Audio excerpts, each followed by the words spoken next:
Everyone, this is Monika दादी। कैसे हैं आप सब? आई होप आप सब अच्छे होंगे। और ये video regarding reasoning main section है। तो रीजनिंग प्रीलिम्स का ऑलमोस्ट मैंने वीडियो बना दिया था कि जो भी आपके डाउट्स है उसमें क्लियर हो चुके होंगे। और अगर कोई न्यू स्टूडेंट है तो उस पर आप देख सकते हैं। ये रीजनिंग मेंस के रिगार्डिंग मॉक टेस्ट, सेक्शनल और पजल कैसे अटेम्प्ट कर रहे हैं, कि पजल कैसे अटेम्प्ट करते हैं या फिर पजल अटेम्प्ट करनी चाहिए या नहीं करना चाहिए। तो मतलब मेंस के एग्ज़ाम में हमें पजल को कम प्रायोरिटी देनी चाहिए। बट अब अगर हम सोल्व करते हैं, प्रैक्टिस करते हैं, मॉक टेस्ट करते हैं तो उस टाइम पे अपन पजल अटेम्प्ट करनी चाहिए। मैं मतलब मेंस की पजल होती थी ना, तो मैं जैसे अंकुश सर की क्लास ले रही हूँ तो उनकी पजल लगा के मतलब पोज करके वो जैसे अटेम्प्ट करते थे, मैं एक दो बार उनका देखा और फिर मैंने पजल्स खुद से ट्राई किए। मुझे 1 घंटा 2 घंटा लगता था, फिर भी मैं सेटिस्फाई रहती थी कि मैं सोल्व कर पा रही हूँ उन चीज़ों को। ठीक है, क्योंकि मेंस का पजल थोड़ा ट्रिकी होता है और वेरिएबल बेस्ड भी होता है। और हमें पजल वैसे तो मेंस में जैसे हमने पहले मिसलेनियस अटेम्प्ट कर लिया, देन पजल्स पर स्विच करना ही है। क्योंकि जैसे कि SBI PO था पिछली बार का मेंस, उसमें पजल्स के अलावा कोई ऑप्शन ही नहीं था कि अगर कुछ कर भी पाए। मिसलेनियस एक दो थे और सारे पजल्स थे और वो बहुत ट्रिकी साइड पे।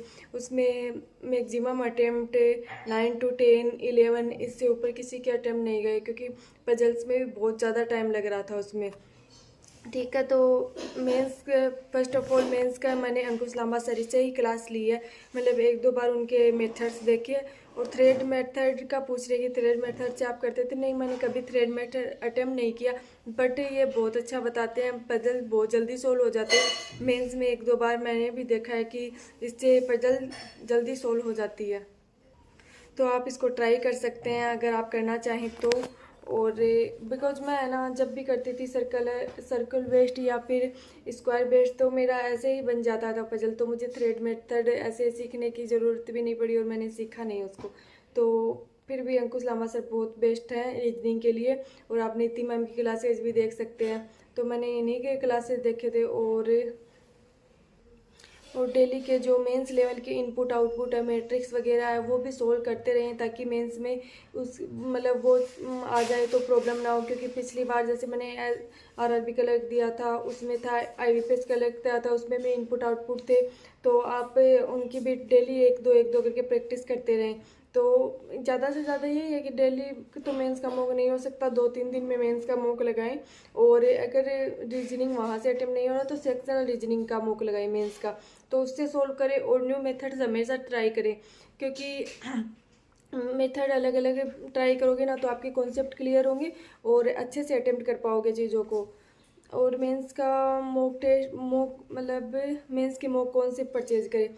तो मैं हमेशा रीजनिंग के लिए तो मैं हमेशा ओली बोर्ड को बेस्ट मानती हूँ, क्योंकि वो नए नए मेथड्स, नई नई ट्रिक्स वगैरह, नए नए क्वेश्चंस बहुत सारे लाते रहते हैं। तो मुझे रीजनिंग के रिगार्डिंग उनके मॉक अच्छे लगते हैं। और स्मार्ट कीड़ा भी बेस्ट है, उसके भी आप सेक्शनल ट्राई कर सकते हैं। तो ये दोनों बेस्ट है। आई होप रीजनिंग के रिगार्डिंग आपके सारे डाउट क्लियर हो चुके होंगे। और जिस भी टीचर से एक बार क्लास ले हो ना, तो मेंस की डेली क्लास लेने की ज़रूरत नहीं है। अगर आपका रीजनिंग सेक्शन वीक है तो भी आप क्लास ले रहे हो तो उसको पॉज करो, फिर पहले खुद से सोल्व करो, देन सर का मेथड देखो या फिर किसी मैम का मेथड देखो। तो आपके कॉन्सेप्ट ज़्यादा क्लियर होंगे। अगर आप पहले उनका कॉन्सेप्ट देख रहे हो फिर आप अप्लाई कर रहे हो तो वो चीज़ मतलब माइंड में एक बार बैठ जाती है कि हाँ ये ऐसे होगा, आगे ऐसे करेंगे। तो पहले आप खुद से ट्राई करो, देन बाद में उनका देखो। ठीक है, तो आई होप रीजनिंग रिगार्डिंग भी, आप मेंस के रिगार्डिंग आप सभी के डाउट क्लियर हो चुके होंगे। Okay, thank you.